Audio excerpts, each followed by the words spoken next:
Okay, Chair, we're live on YouTube, so I'll hand over to you to start the meeting.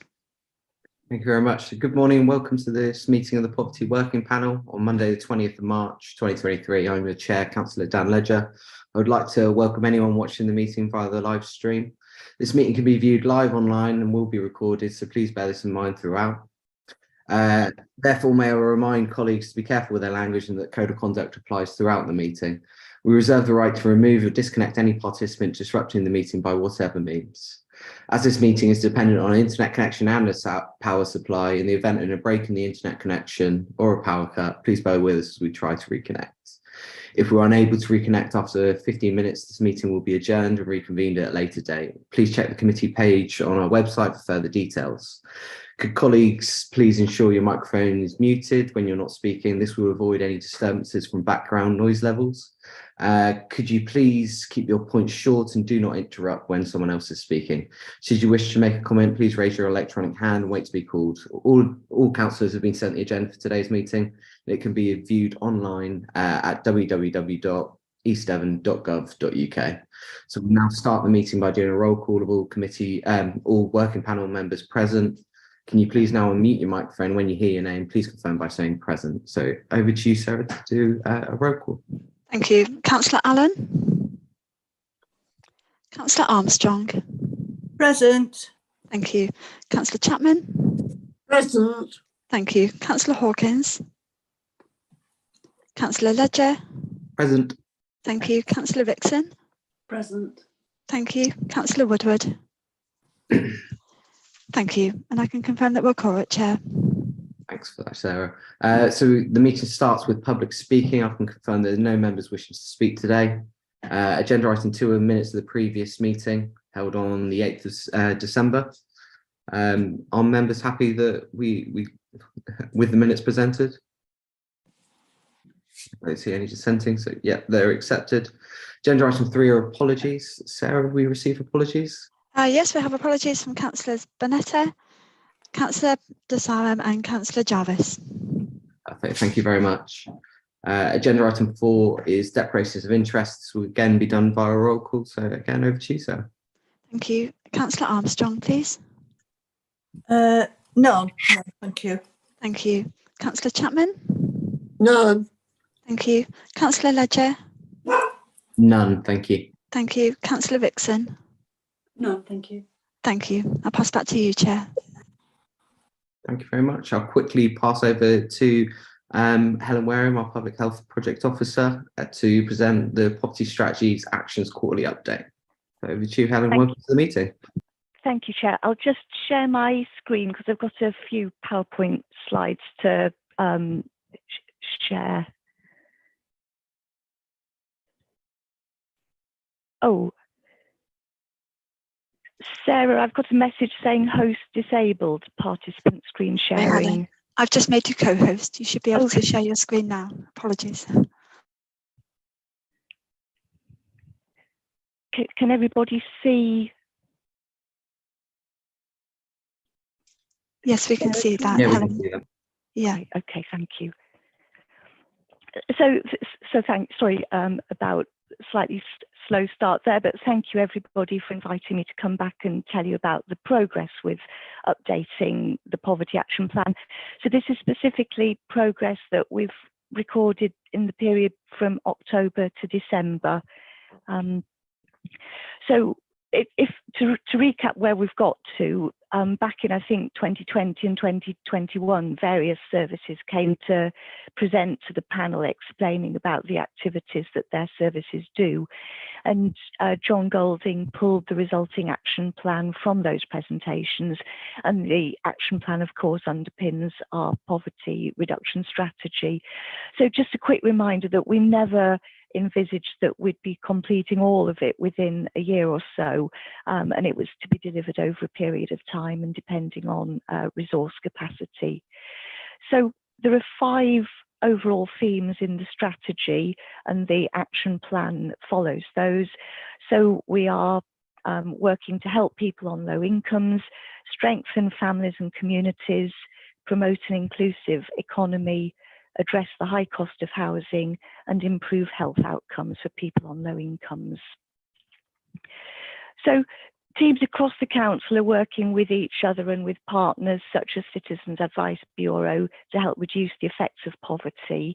And when I presented the big review of poverty actions that we reviewed over last summer, you suggested that we do quarterly light touch updates.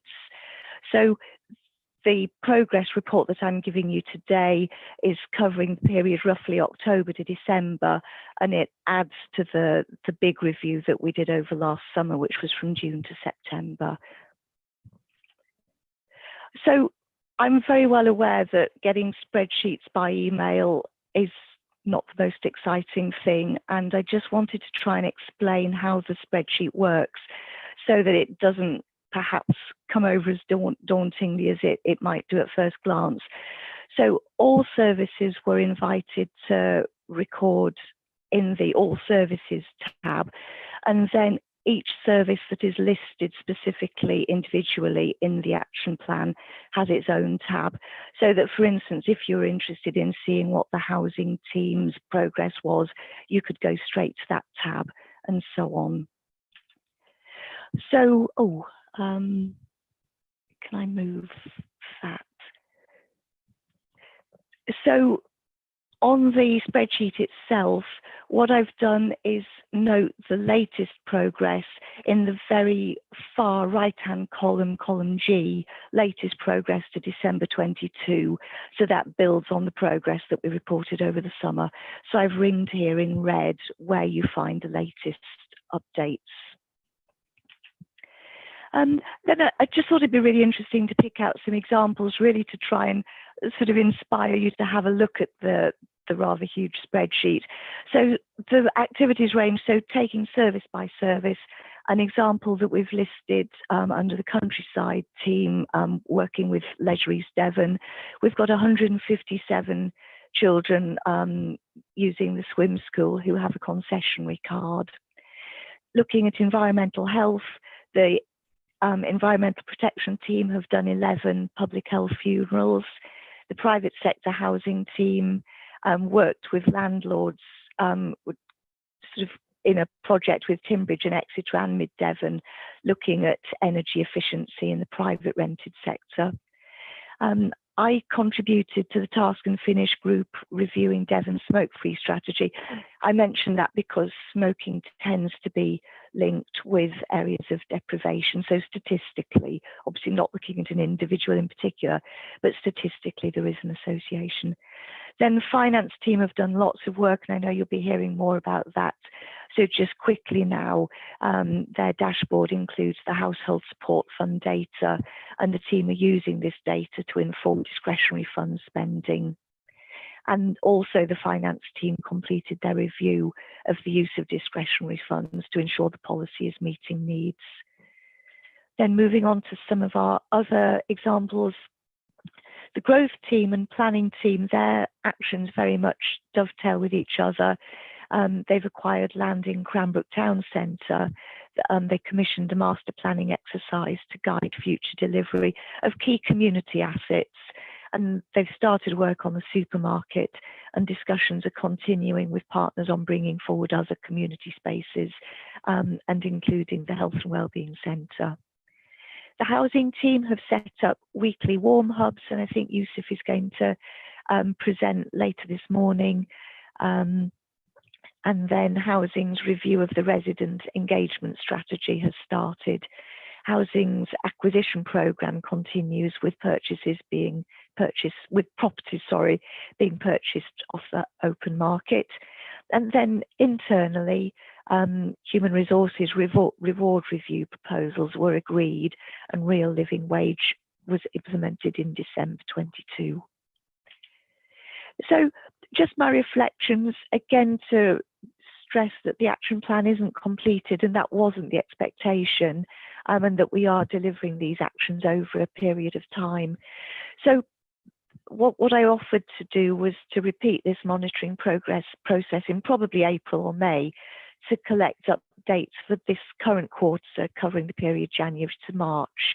And I suppose really the aims of these updates are to help people recognise the contribution made by our services to poverty reduction, and it does show that we care and gives useful examples and helps us to make the best possible use of resources across the district. So that's my final slide. Thank you very much, and I'll close the presentation now. Thank you. Thanks very much for that, Helen. Does any committee member wish to speak on that? Councillor Armstrong, we'll come to you first, please. Oh, hi. Thanks, Chair. Thank you very much, Helen, once again for doing all this work. It's a bit of a thankless task, I know, but it's really useful. Just a couple of things. Would you be able to forward those slides on to us, please, after the meeting? Yes, of course. I'm really sorry. I only actually finished them on, I think, Thursday or Friday last week, so I missed the deadline for circulating. Sarah, shall I leave it to you to circulate them, or as you see fit? Yes, certainly. I'll do it after the meeting. Great, thank you. And the other thing was, I wondered if there was anything, and you may not know this, Helen, any of our departments or teams that are sort of not, that you're having to chase, that are not actually sort of concentrating on the poverty strategy as much as others. I know that some of them do quite a lot, obviously housing and finance and things like that, but I just wonder if there are any other departments that are not contributing as much as perhaps they could do. Don't worry about it. Councillor Armstrong, thank you. It's a really interesting question, and I've done a piece of work sort of behind the scenes in the last 2 or 3 weeks, looking. So what I did last summer and what I've done this January, looking back to the October, December, was very much working with the services that John had identified and listed in the big action plan that was published, was it last June or July time? I did realise, having done that review work in the summer and then again in January, that I thought there were some services that for whatever reason hadn't been listed in the action plan that I thought could contribute. So for instance, comms, they're not in the action plan, but they help promote, you know, if we're doing campaigns about energy efficiency grants.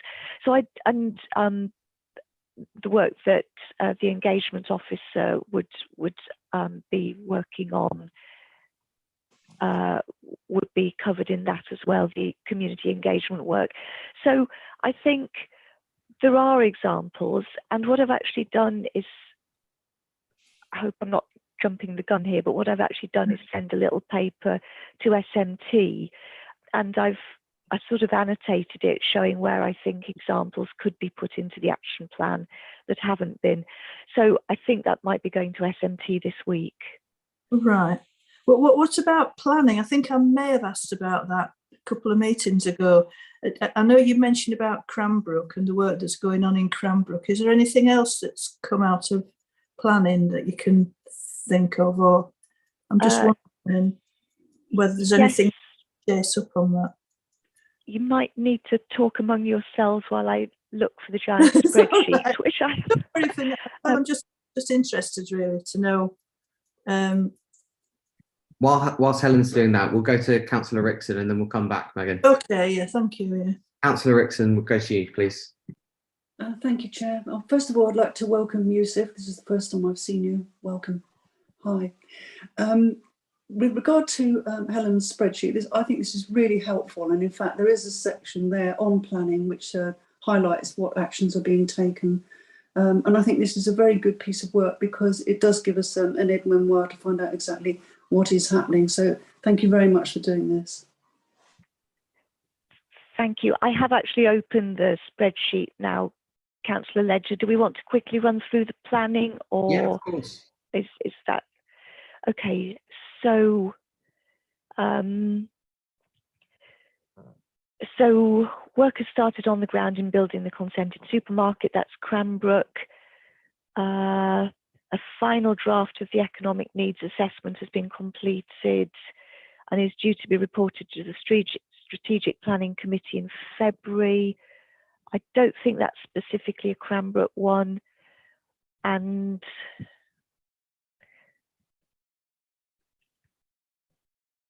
viability work will form part of the next phase of work on the local plan as we seek to refine our assessment of the site options.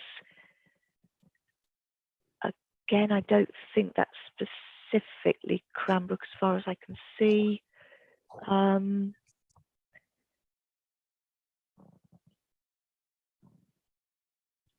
Draft local plan was consulted from November to January. Officers are collating and considering responses so that they can be reported to Strategic Planning Committee, and then a similar point in the different points. So yes, there is, as Councillor Rickson commented, planning have contributed to this latest update. So I've put their details into column G. So Councillor Armstrong, if you want me to talk through the spreadsheet with you in a bit more detail outside of the meeting, I'm happy to set up a time sometime. It's just through you, Chair. It's just the things that have been mentioned there. I may be being a bit stupid here. I'm quite happy to admit that, but I just wonder whether some of those things are not necessarily the local plan stuff. Is that necessarily related to poverty reduction? I can't join the dots up for that, but I'm not asking. We can talk about that after the meeting, but it's just a question that raises in my mind. It's not obvious to me how that links in with the poverty strategy. But as I say, I may not be thinking it through properly. So that's fine, Helen, for now. When we can talk outside the meeting if you like. If that's all right with you, Chair. Yeah, of course. I think with the economic needs assessment, that shows us where we need economic development from across the district. So it's about putting jobs where people require them. So then obviously higher paying jobs in areas, and we can actually try and move people out from poverty to better equipped jobs in their local area. Yeah. With something like planning, it is very difficult because it's not really service specific to poverty. So they're doing what they can. Yeah. Thank you. No problem. Thank you. Councillor Rickson, I'll come back to you. We were talking there about higher paid jobs. Of course, that depends on children having the necessary level of qualifications. And I think it's a sad fact of life that there are some people who don't recognise the value of education and how this can lift them out of poverty. And so somehow this message needs to get through in a better way so that people are more motivated to try harder, I think. Thank you very much. So if it's okay with members, I think we'll just note that report and we'll move on. Okay, so thank you very much, Helen. Really appreciate all your work that's going into this, and look forward to your next update. Thank you. Thank you. So we move on to an update on the hardship fund. It's over to Libby Jarrett, our Assistant Director for Revs and Benefits. Libby, is your job title just suddenly got smaller, or? I don't know. I think people lose the will to type it all out. So, okay. So I'm actually going to hand you over to Sharon in a minute, but just to sort of outline the areas that we're going to be talking about. Obviously, members will be keen to get an update on the Household Support Fund that we went live with. The members may recall that they considered that policy before Christmas. I think it was at either the October or November cabinet meeting. We also want to give you an update on the council tax reduction scheme, which went through full council in February, and members have been involved in that decision making to increase support to 100% for those on low incomes, and that will have kicked in from this April. And then to just give you an update on, also we've got another round of Household Support Fund to start from April, and we've also implemented the Council Tax Support Fund to help low income households from April. Again, that was cabinet members had agreed that at their February cabinet meeting, And also members had approved our cost of living hardship fund at the January Cabinet meeting. So if I hand you over to Sharon, she'll give you a bit more detail about those schemes. And then if you've got any questions, either of us are happy to answer. Thank you. Hi, thank you, Libby. Good morning, everyone. So I wanted to start off with the Household Support Fund, which started on the 1st of October 22 and runs through to the 31st of March. The funding for Household Support Fund was provided by the Department for Works and Pensions, and as with the previous Household Support Fund schemes, we worked with County and the other Devon districts to agree a Devon-wide framework that was tailored to our individual district needs. We split our £323,000 of funding into two parts. So the first part was for our targeted support, which we allocated just over 230,000 to. And up to the end of the 17th of March, we've just under 211,000 of that has been claimed, which is a 91% take-up rate. We've got 2 more weeks to contact the last of our residents who haven't yet claimed their allocation. So the financial resilience team, along with some help from customer services, have sent out reminders to everyone we haven't heard from already. We're currently doing the second round of telephone calls to try to make sure that everyone, or the last of the funding is claimed.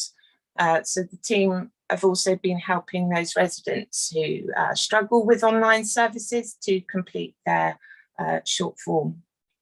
There's still a small number of residents who've told us they didn't want to claim their funds, and reasons have kind of ranged from they've had a change in their circumstances, so they don't need it, and also a few residents have told us they've been able to get by, so they would like the money to go to someone else.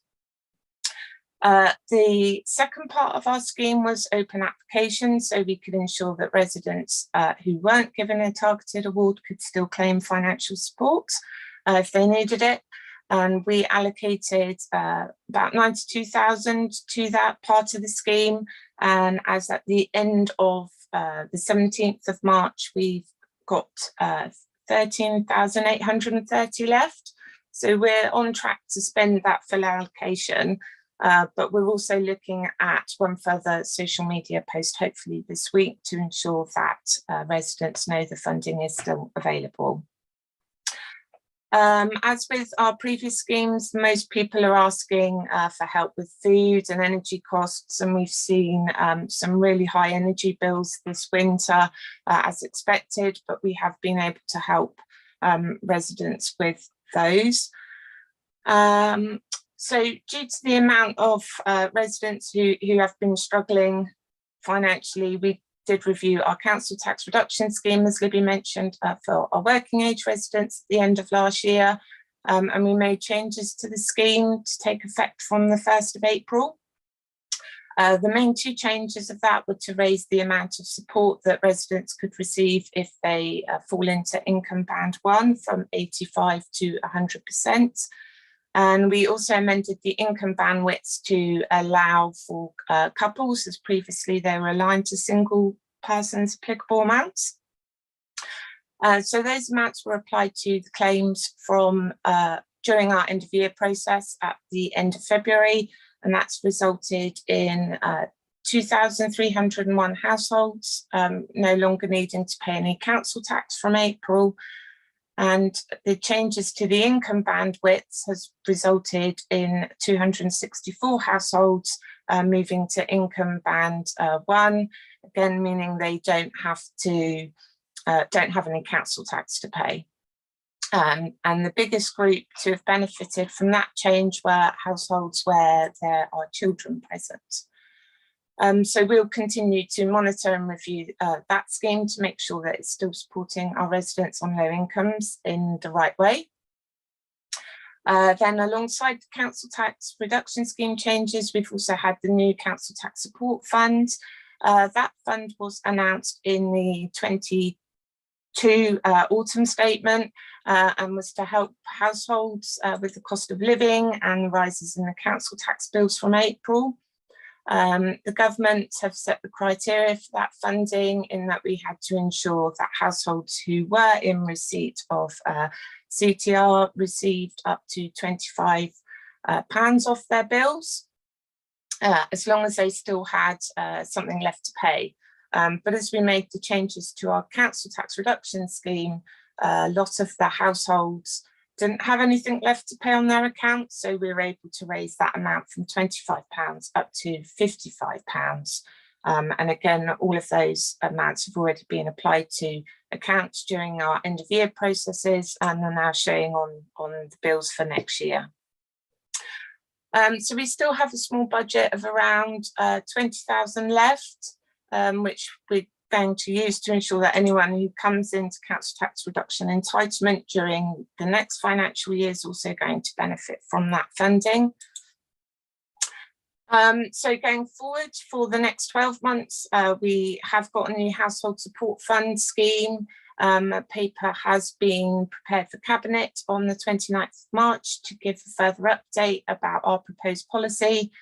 We're looking to keep the scheme the same as our current household support fund scheme, in that we want to do a targeted approach, whilst also keeping some funds back for open applications.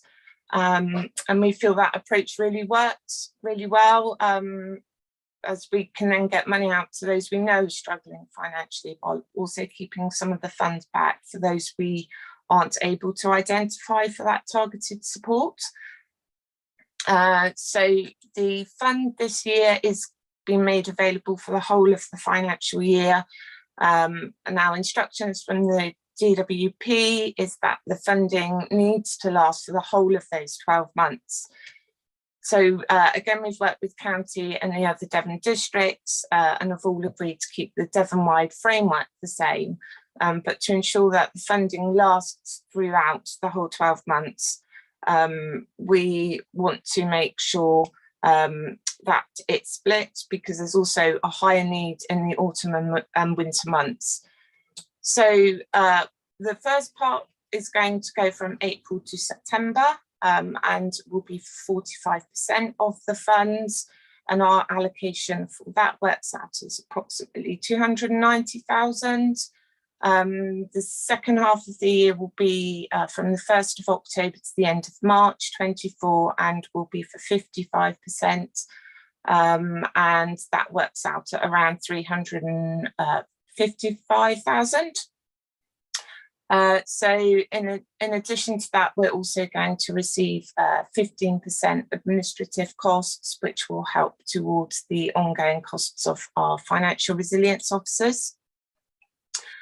We are still working on the modelling for the cohorts and the amounts that residents will receive, but it's likely that we'll follow the current scheme, and taking into account the cost of living payments the government's going to be making throughout 23-24. And we're also looking to administer it in the same way as we do at the moment, because we're set up to ensure that people can choose how to get their funding.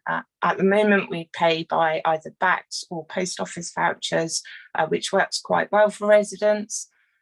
And also how we administer the scheme at the moment means that we can easily collect the data that we need to complete the returns for the DWP and county, as well as letting us feed it all into our dashboard to understand what's going on in the district.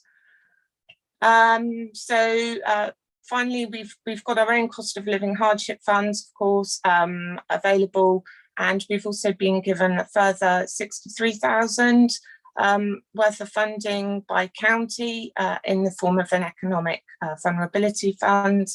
And so we want to start using that funding to do that more proactive work with our partners this year to help address some of those root causes of poverty and hardship, such as working with Exeter Community Energy and private sector housing on helping those vulnerable residents living in the private sector.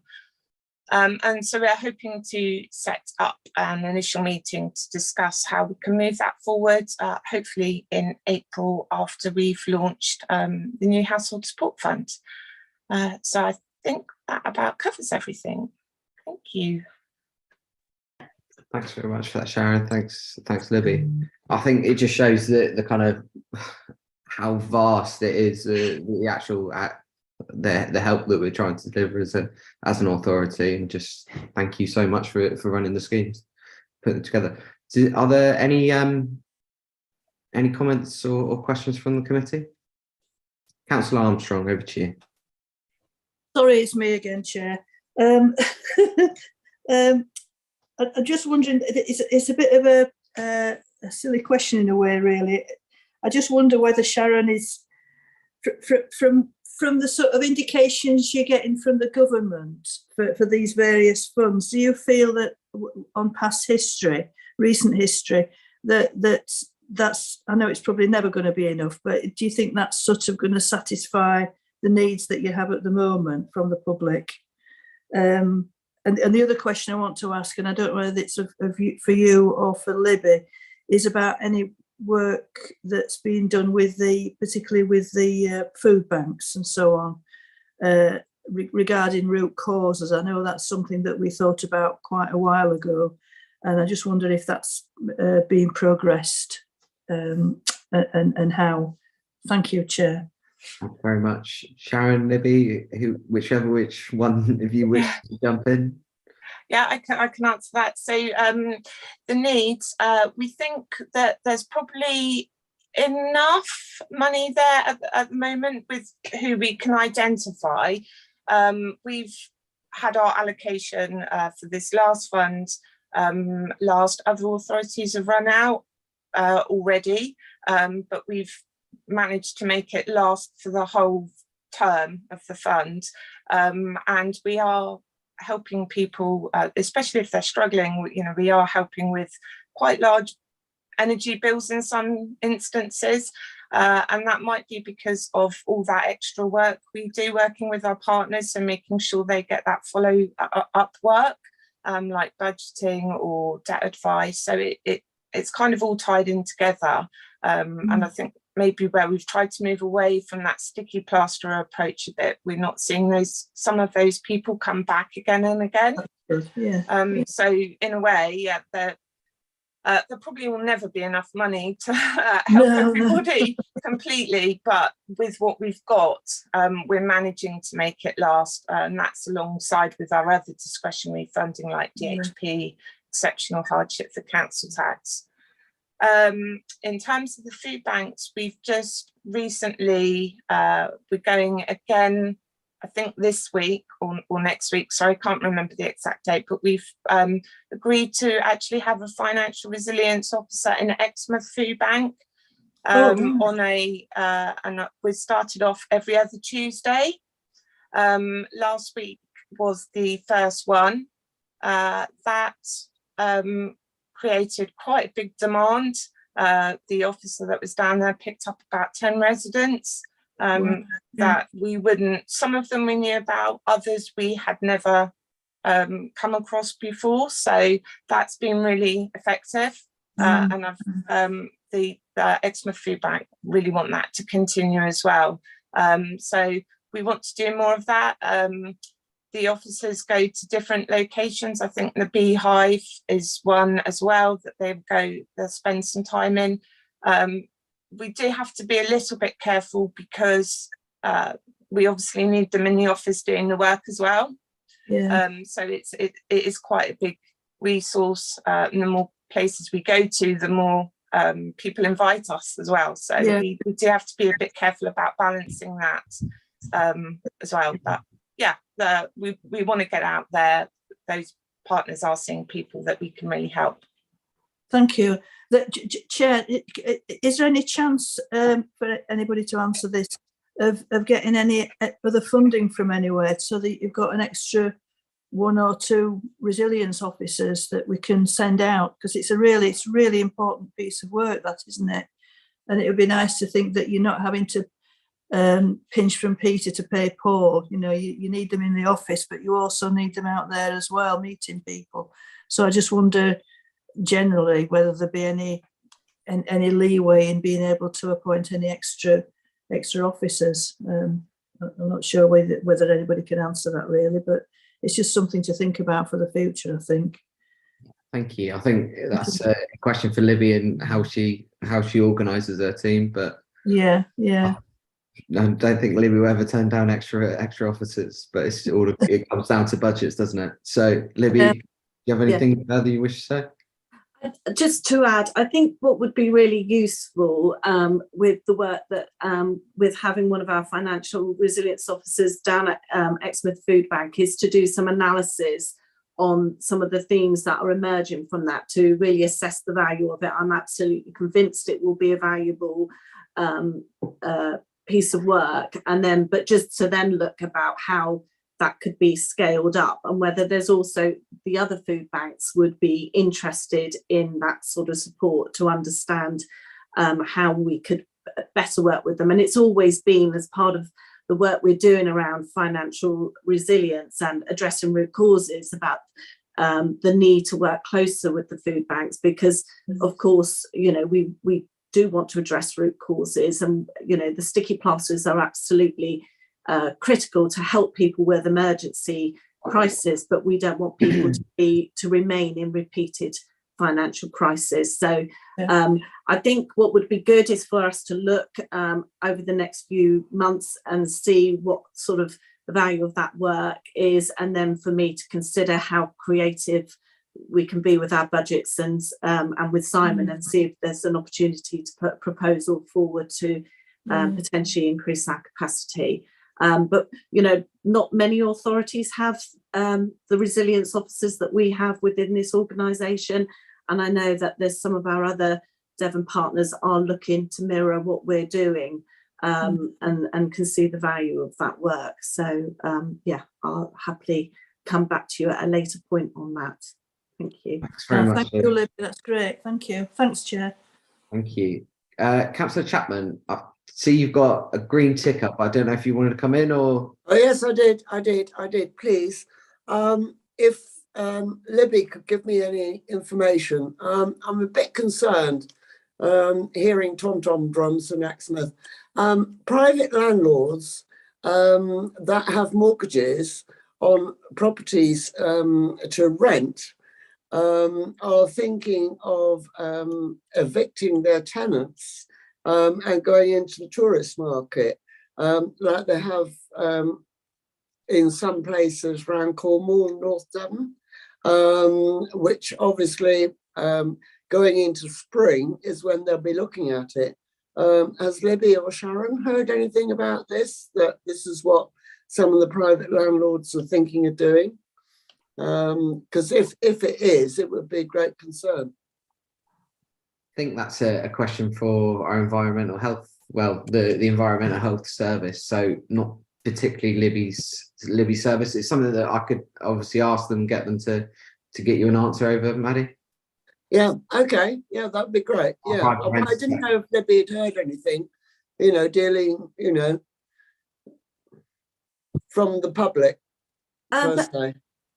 Sorry, Chair, I'm happy to come in. I'm going to sort of direct it to Sharon, whether the financial resilience officers are picking anything up about people not being, you know, being evicted from their homes. But housing would also possibly have a bit of an idea on that, as well as people who've been served notice. So that might be another route, Councillor Ledger, to get some information from. Well, yeah. I do think it'd be nice if we knew before it suddenly happened, beginning of summer, because then we would have a lot of people homeless and it would be an absolute nightmare. But this is what's happened down in Cornwall, isn't it? Okay. Thank you. Sharon, have you heard anything or? Yeah, so we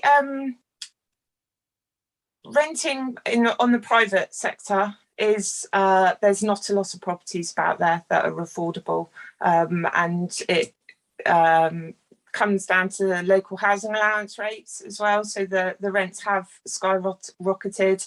It's hard for people to find places that are affordable. I think housing would probably would know more about the amount of people coming to them with evictions. They might be able to give you some numbers perhaps on how many they're seeing, because people or private landlords are asking them to leave. There has been talk how much of a problem that is, I don't know without seeing those numbers and how many housing are getting, but I have heard rumours, yes. Yeah. Thank you. Thanks very much. So I don't think there's any further members wishing to speak. So if we just note that report, don't see any dissent in that.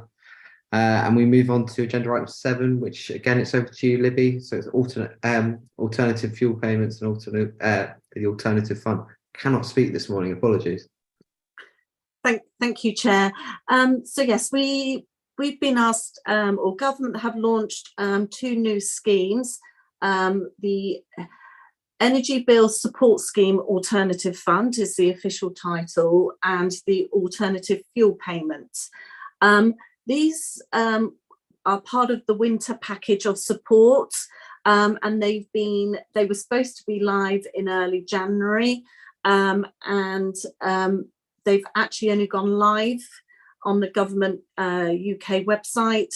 The alternative fund, the alternative fund went live 3 weeks ago, and the alternative fuel payment went live 2 weeks ago. But as of Friday, we had only just received our access, or some of the team had only received access to the government system in order to administer and assess them for eligibility and to make the payments. So unfortunately, at this point, nobody in East Devon who has maybe applied hasn't yet had their claim dealt with, just because of how late.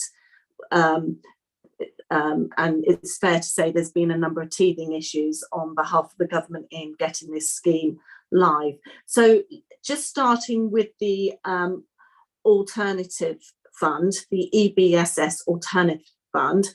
This scheme is for residents that haven't benefited from the £400 payment that most residents have received via their energy bill, which is your £66 monthly amount that you've had off your bills.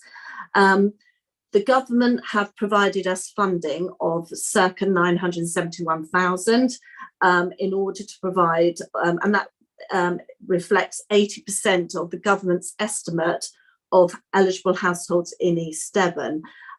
It's a one-off payment of £400 that isn't non-repayable.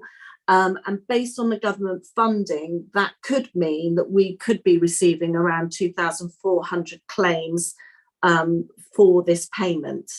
The scheme is due to go live on the 27th of, well, it did go live on the 27th of February on the government portal, and it will close to new applications on the 31st of May.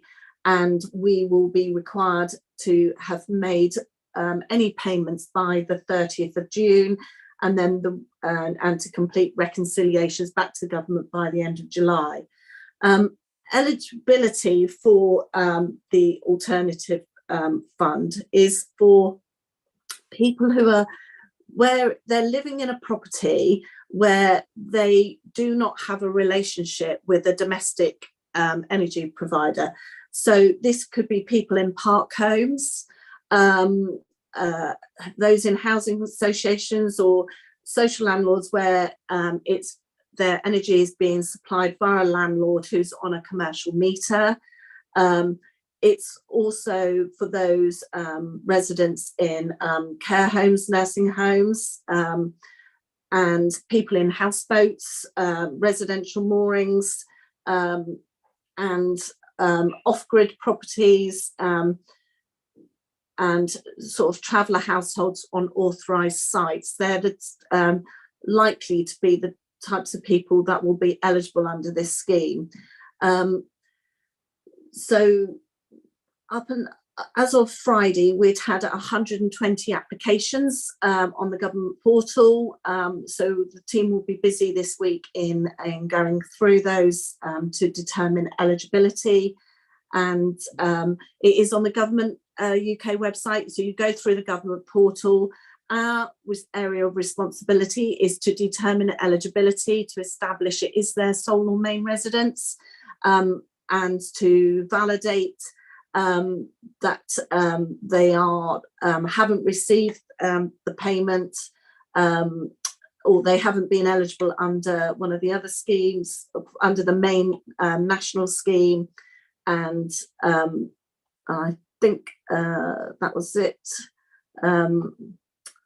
Sorry, just bear with me. I was just checking that's the eligibility. And then if they pass those eligibilities, then we will then make the payment to the residents. So it will be the local authority making the payment on behalf of government. Now, the second scheme, which is the Alternative Fuel Payment Alternative Fund, is a £200 one-off payment. And for those people who live in areas where they're not on mains gas, so they're on oil, but they do have a relationship with a domestic electricity supplier, they will have automatically received their £200 payment. So this scheme is for those that haven't received it, the £200 payment, because they don't have a domestic electricity supply. And the government estimate that we will have approximately 1,100 residents eligible under this scheme.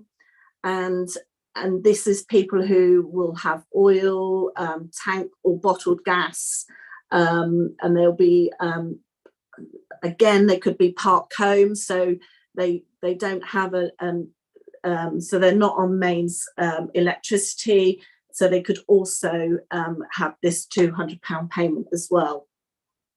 So they can actually get both, provided they've not had the payment through the main, through their electricity supplier. And that again, there's timelines on those schemes will be the same. They will close at the end of May, and last payments will be at the end of June. We haven't got access to that part of the system yet, so we don't know how many applications are waiting for that.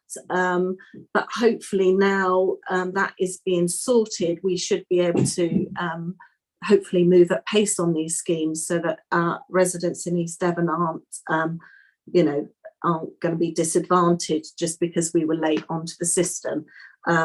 It's actually probably slightly better timing in some ways, because our priority has been to deal with annual billing and deal with the huge calls that we normally deal with at this time of year. So actually the work is a bit calmer. So we've got the dedicated team ready, and will now be solely dedicated to working on these schemes, so that we can sort of catch up with the claims that are in the backlog. So I'm happy to answer any questions. I have actually prepared a briefing, because I appreciate it's actually quite complicated in the different schemes that are in place. So I will circulate that, if you're happy with that, to Sarah, so it can go out with the minutes of the meeting. Thank you. Thanks very much. So over to members. Any questions? No, we're just happy to know that. You get off very lightly there, Libby. So thank you very much for all of that. Thank you. Thank you very much, Libby, for everything, as usual. I'll pass the thanks on to the team, because thank you. Yeah, thanks. And Sharon, thank you. So moving on to agenda item 8, which is an update on our warm spaces, and it's to introduce Yusuf, I think, to a lot of people that haven't actually met him before. So Yusuf, over to you. Thanks, Chair, and thanks for the welcome. So you might recall that in September last year, the Housing Review Board agreed a winter pressures project for the housing teams, and it consisted of 2 different streams of work. One was opening up warm hubs across the district, and the other was introducing a housing emergency financial support fund for tenants of EDDC. We knew we had to move quite quickly because we were already into the winter period and we didn't want the winter to pass us by. So we quickly appointed an officer on secondment to run and develop the warm hubs. And that was undertaken in October. So we didn't have that much time and we had to do a lot of work to get geared up to open up the warm hubs. So there was a lot of preparatory work that was done. We looked at a mapping exercise to find out where warm hubs were being opened up by other organisations across the district and where there was possibly gaps. We looked at our own community centres and looked at undertaking risk assessments, making sure that health and safety was looked at, any risks mitigated, cleaning put in place, PPE, and making sure that the centres were fit for purpose and geared up to welcome people. We also started a bit of a publicity campaign in October to make tenants aware that when these warm hubs were going to be open and what will be provided at these hubs, working with Strata. We then obviously worked with the other teams to make sure that they knew that they could come and provide further workshops. In particular, the rentals team provided some income workshops for tenants and benefit maximisation workshops. And then we also sort of strengthened the team to be able to do that because we knew that having thought of opening 10 hubs, we needed to be facilitating those 10 hubs and making sure we were opening them up, looking after them, making sure health and safety was covered. So on the 28th of November, about a month later, we were able to open 10 warm hubs across the district. Some of the parish councils came to look at our warm hubs and Exeter University and look at how successful our warm hubs were and if they could learn anything from our model, which was quite welcoming and something that we thought we could benefit from as well as them. So some of the stats, we are going to take a full report on the warm hubs at the end of March to Housing Review Board, but just some of the stats we've got so far. So to date, 1,036 separate people have visited the warm hubs. 221 different residents of East Devon have come to the warm hubs. Various ages, and it says they're 8 months to the oldest being around 96. The busiest warm hub is Broadcliss, which has had about 215 visits. And a lot of the tenants visiting these warm hubs, tenants or residents, some of them are residents and not tenants, have felt that it was welcoming, it was a fun place. They could meet friends, then meet their neighbours, have a drink and a snack and maybe something to eat. It was fun. There was activities laid on. It helped with loneliness, isolation, and mental health. And they really want these warm hubs to continue. I think we've undertaken a survey of everyone that's visited, and I think it's in the 90% that where people want the warm hubs to continue after this project. So you've got some pictures there of people attending the warm hubs.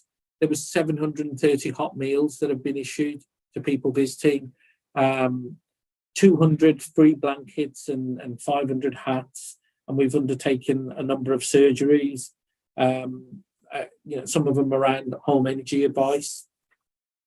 Some great pictures where you can see the tenants enjoying some exercises, music, food, some classes. And I think that it was overwhelming in terms of the demand for them. On one warm hub, we found that there was queues in the morning to get in, which we thought was fantastic. I don't think we anticipated the demand for them. And there's some comments in the paper around what people thought of them and how valued they were. In terms of the Housing Emergency Financial Support Fund, this took a bit of time to get off the ground because we needed to work with the financial resilience team who've got experience of these kind of schemes. We needed to make sure that we looked at data protection, that there was an audit trail, and a proper procedure and process was in place. So this fund has not long in place, although some people have tapped into it. And there's a few examples of where we've bought for people food, tenants food, in terms of utility bills, supported those, and some goods for properties as well.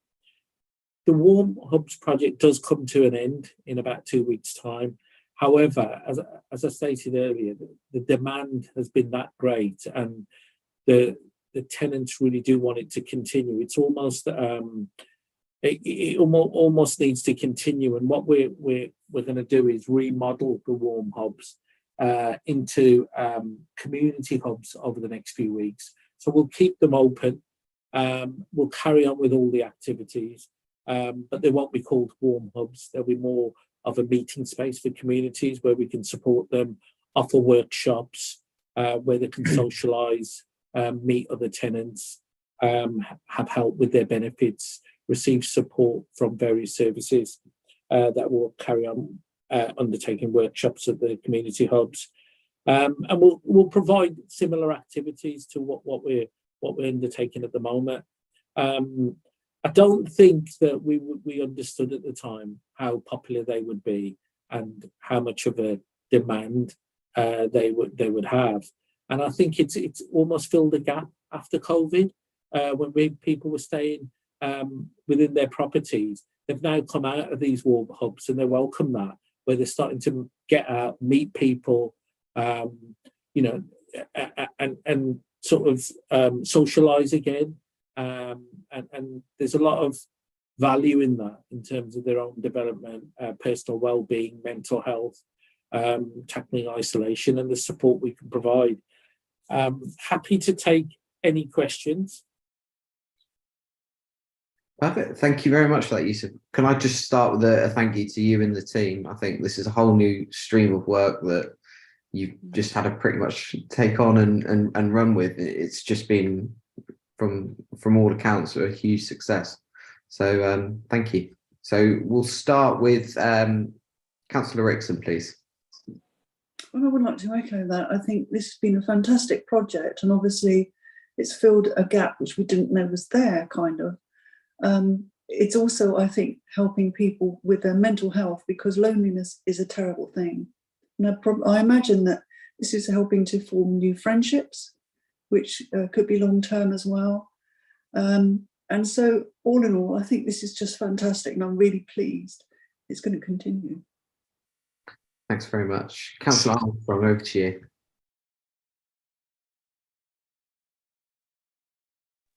Sorry, did you say me or Councillor Arnott?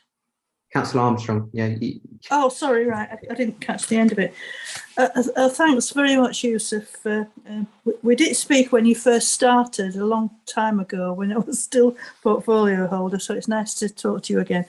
I've been looking on the report that you sent through. I couldn't see how many staff you had at each hub, and what were the opening hours, and are you aware of other non-council venues that have been used, that have been successful?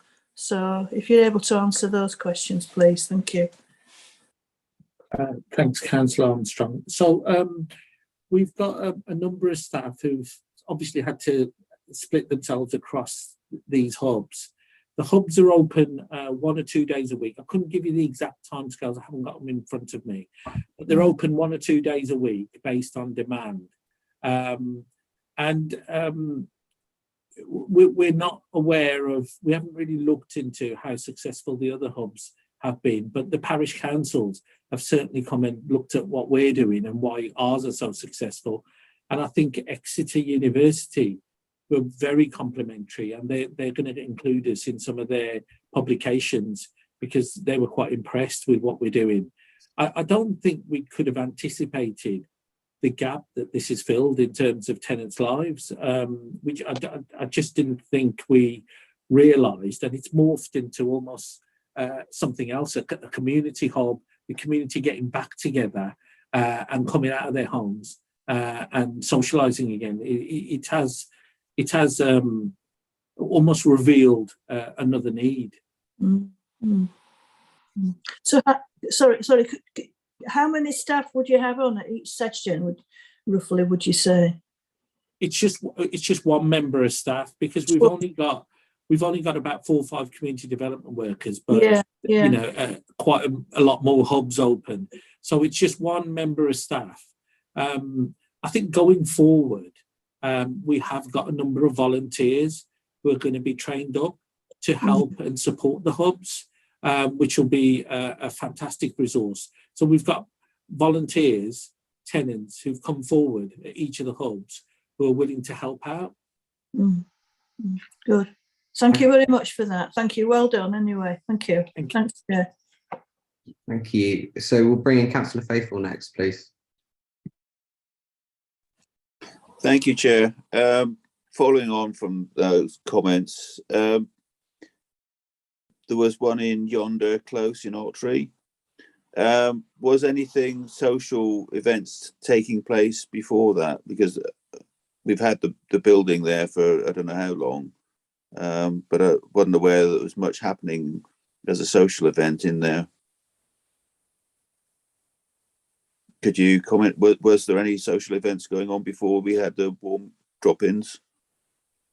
Yusuf, that's a bit before your time, but if you can help. Yeah. Thanks, Councillor Faithful. I can't really answer that. I can find out for you whether there was many social events going on at those hubs. I mean, I think from what I know, we obviously had COVID. We didn't really open up the community centres. There was some of the community centres are being hired out by other groups as well. I don't know how much Yonder Close is hired out, and I'm not sure, because I haven't been here that long, what events were taking place at Yonder Close. I can certainly find out for you and email you if it's something that you wish to know. Yeah, that'd be great. Thanks. Thanks very much. Go to our. I think just to add to that, I think a lot of the social stuff came to a halt for many local authority and housing associations after COVID, and they've only just started to start up these kind of events, and I think that maybe not much of it was going on. Yeah. Thanks for that, Yusuf. So we'll go to the leader of the council, Councillor Arnott. Over to you. Oh, that's very sweet. You didn't need to say that, Dan. Just humble Councillor Arnott would have done. Thank you so much for this. So interesting. It strikes me that what we've done well as a council is to be here for people, for applying into us and seeking help. And why this is, it just feels so necessary, and you know, very grateful this has been done by the officers. Is that this is effectively outreach, isn't it? It's going out and it's proactively finding the problem that doesn't show up just by people going online or ringing in or whatever. And that's remarkable. It's also, as expected, terrifying about what the uptake is. And it's wonderful to hear that there's a social aspect about this as well, because you know, obviously the classic one is Christmas and people doing Christmas dinners, which I know volunteer groups have done across the district, but other, you know, all through the winter matters too.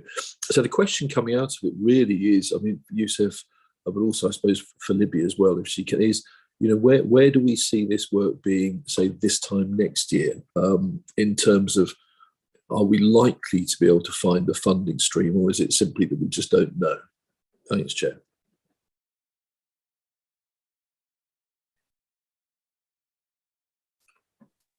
I'm going to help if I unmute myself. Yusuf, is there anything you want to comment on that? I think we certainly need to have this project up and running in winter again next year, because I think it's been so successful and it's just been remarkable how many people are attending the warm hubs. And I think it's something that the chair might want to put forward for next year. Definitely. In terms of the ongoing project, I think we'll continue with the community development involvement, keeping the hubs open as community hubs, and making sure we can deliver workshops, a place to socialise, a place to meet other tenants, a place to receive support. We can do that with the current resources that we've got in place. In terms of the warm hubs in winter, that's a different, slightly added value project that we'll have to come back to in the winter. But we can definitely keep the community hubs open now. It's something that pre-pandemic I'm hoping that we were doing anyway, but probably not in this way. We have now got a fully resourced community team. Before we only had 1 or 2 people in that team.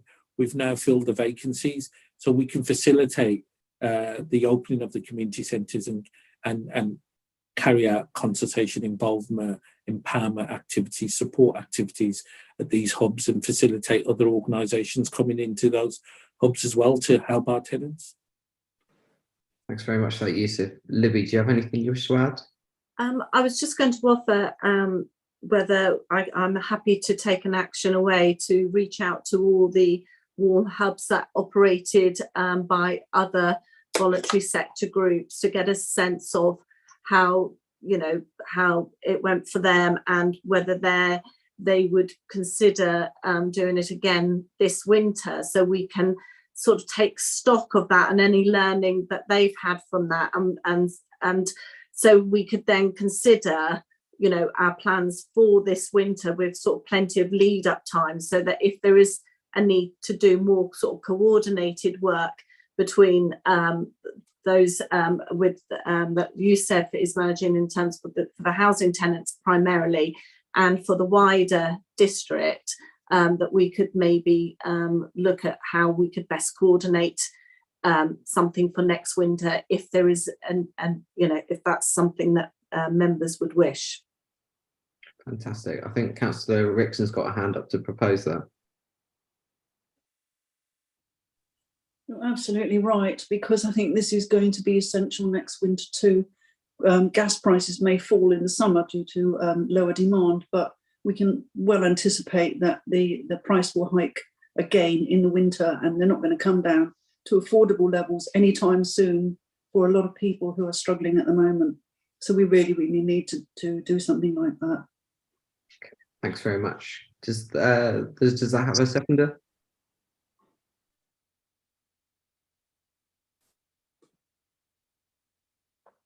No. Well, I'll second it if there's nobody else. Yeah, that's fine. Yeah. There's only 4 of us able to vote in the meeting.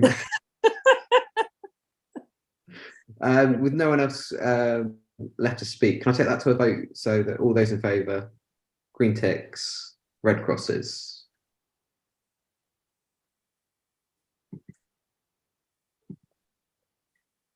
Thank you very much. Okay, so we move on to agenda item 9, which is the Greater Manchester Poverty Action East Devon District Council strategy. Now, this was actually put in by John Golding, but unfortunately he's in another meeting today, so he's put my name to it. But it's just to highlight the fact that there are other organisations looking to our authority as really good practice, and showing that the work that we are doing is getting noticed, not just in our local area, in the Devon wider area, but actually nationally. So I think you've all seen the case study. It is just a note. There's nothing really further to add to that. Okay, thank you very much. So agenda item 10 is the Joseph Rowntree Foundation Essential Guide to Understanding Poverty in the UK. And again, it's over to you, Yusuf. Thanks, Chair. So I think John was going to present this, and he asked me to just present it on his behalf. I think you will have seen the massive document, which is 163 pages long, and hopefully you've read it. I've had to read it over the weekend, so I can summarise it very quickly. So obviously it's a guide in terms of best practice and research.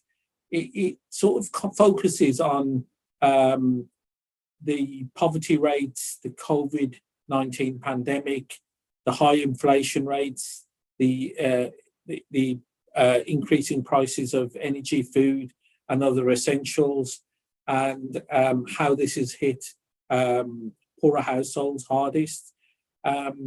It sort of focuses on four key areas of work that they looked at, which is around technology, markets and work, family and relationships, housing and land, and assets and wealth. And it looks at trends, poverty, and the impact of it, and what are the prospects for the future. Some of the key bits of data I thought was quite interesting that I've pulled out is that, and I'll just read them out to you, you might be interested in them, which is that 1 in 5, 20% of people are in poverty. That's about 13.5 million people in poverty.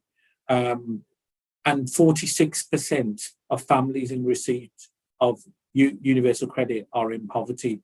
That's nearly half of people receiving universal credit are in that poverty bracket. The highest rates of poverty are in the northeast and London.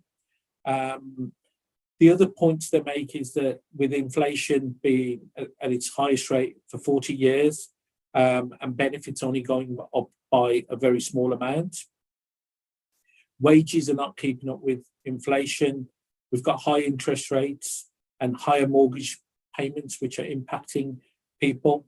The income of low-level households, it is a risk because they don't have much of a buffer against the rising costs that I've just mentioned. So they don't have those savings in place because of the costs. They're not able to deal with them. And the people that are living in poverty are also more likely to suffer from poor health. They mention the word destitution quite a lot throughout the report. And some of the other key bullet points from the report are that they state that a third of private renters are in poverty, some due to high housing costs. And that translates to 42% in social housing and 14% of owner-occupiers. So less in owner-occupiers, nearly half in social housing are in poverty, and a third as private renters. They talk about the inflation and cost of living, and which is pushing more people into poverty than you would have. And I've already mentioned that they state that 2/3 of social renters have some or all of their housing costs covered by housing benefit. An increase in social rents will not really have an impact on the disposable income of social renters because most of their money is covered by HB. They also indicate that people with a disability are 29% of them are in that poverty bracket. And some of the reasons for that is that they need specialist care, they've got additional costs, they require specialist equipment, adaptations, different kinds of therapy. So they have different kinds of money pressures. And also that people living in a family with a disabled person are more likely to be in very deep poverty. They mention the word very deep when it comes to people living in disabled families. Some of the other headlines are that people are beginning to fall behind with their bills. They're going without essentials. They're starting to use credit to pay bills. As I said earlier, they're unable to deal with unexpected bills. There's a lot of food insecurity and poor health inequality. And it also affects education and achievement and young people in various ways. That's a quick summary of this 160-page report. I don't know if you've read it, but it is really interesting, and there's quite a lot of detail and information in there that we could use at East Devon. Happy to take any questions, although I'm not an expert on this document. Thanks very much for that, Yusuf. I'll just open it straight up to members. Does any members have any questions? Councillor Rickson.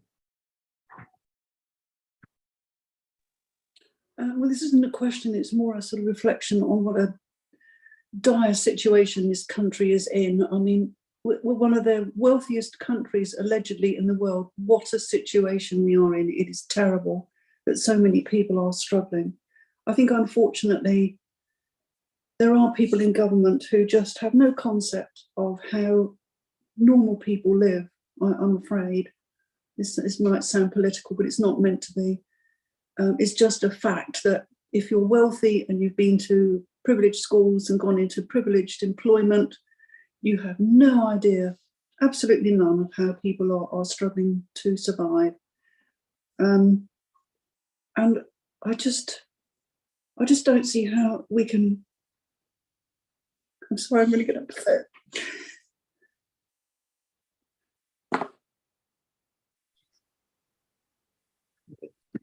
I don't see how we can help the vast number that we need to without a lot more money from the government.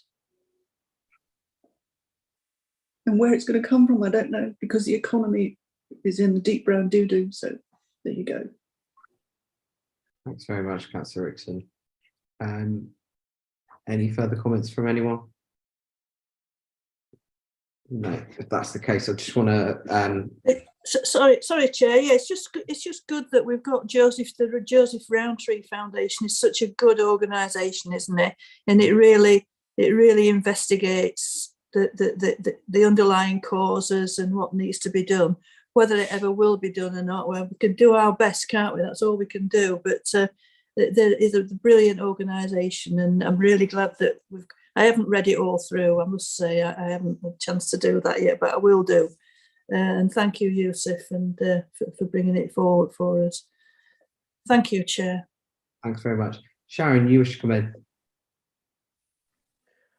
Hi, yes, I just wanted to kind of let members know that we are we've looked at some of the poverty report. Haven't read it completely in full because, as Yusuf mentioned, it's really long. But we started looking at it, and we want to be tying in our Household Support Fund 4 funding into some of those groups by using our dashboard, because we've been building that information in. So we're hoping to actually address some of those issues that have been raised in the report and the groups that are struggling the most. So just to kind of let members know that we are aware of the report, and we'll be trying to take on some of the recommendations for Household Support Fund 4. It's really great to hear. Thanks very much. So with no other committee members wishing to speak, I'm just happy just to note that report. Okay, so that brings our meeting to an end. So I'd like to thank everyone for participating, including any members of the public watching at home. Can I remind all those present, the supporting officer will confirm when the meeting is no longer being recorded or going live. And then until then, your comments will be live to the public.